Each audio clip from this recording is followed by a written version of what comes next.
Let's learn how to balance chemical equations. Now the question arises, why balancing of equation is necessary? A chemical equation must be balanced to comply with the law of conservation of mass, which states that matter cannot be created or destroyed in a chemical reaction.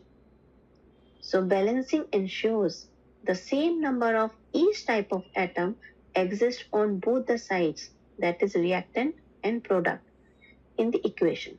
Let me explain the rules with the help of an example. Here we can see that when hydrogen reacts with oxygen, it gives hydrogen oxide, which we call as water. The chemical formula of water is H2O. So what do we do to balance this equation? First, count the atoms on each side of the equation for each element. This is rule number 1. Now rule number 2. We can only change the coefficient of element or compound, the number that are present before the element or compound in the equation.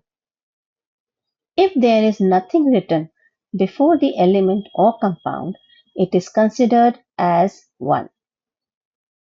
Rule number 3.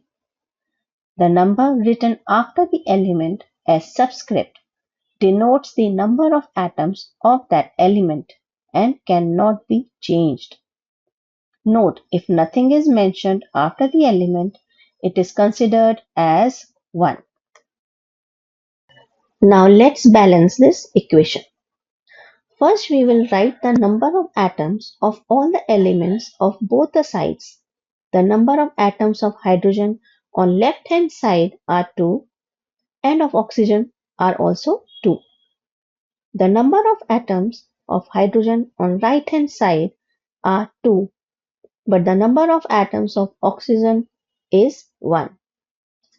We can see that the number of atoms of hydrogen are balanced on both the sides, but the number of atoms of oxygen are not balanced. To balance the number of oxygen atoms, we can multiply it by 2. This 2 is placed before the water molecule as coefficient. Note, we cannot change the subscript of oxygen in water molecule. Now, let's check the equation whether it is balanced or not by checking the number of atoms of each element again. We can see that oxygen atoms are balanced, but hydrogen atoms on right hand side are 4. To balance the number of hydrogen atoms on left hand side, we can multiply 2 by 2. This 2 will be placed before the hydrogen molecule as coefficient. Let's check again. The atoms of both the elements on left hand side and right hand side are same. Hence, the chemical equation is balanced. Let us take one more example. Here, nitrogen reacts with hydrogen to form nitrogen trihydride, which we call as ammonia. First, we will write the number of atoms of nitrogen and hydrogen of the left hand side and then on the right hand side.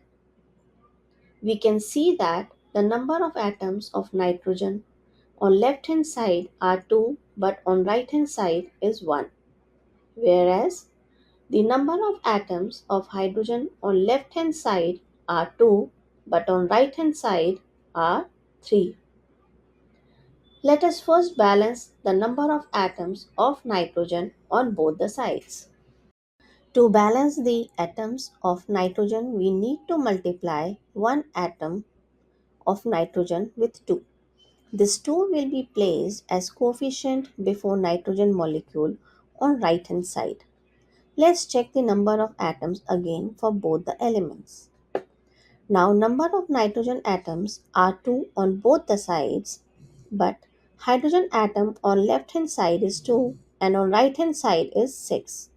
To balance the number of atoms of hydrogen on left hand side, we need to multiply the two atoms with 3.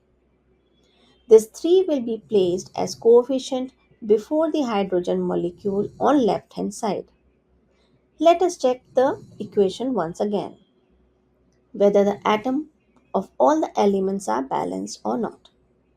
Now atom of both nitrogen and hydrogen are same on both the sides, hence the chemical equation is balanced. I hope you have understood how to balance the chemical equation.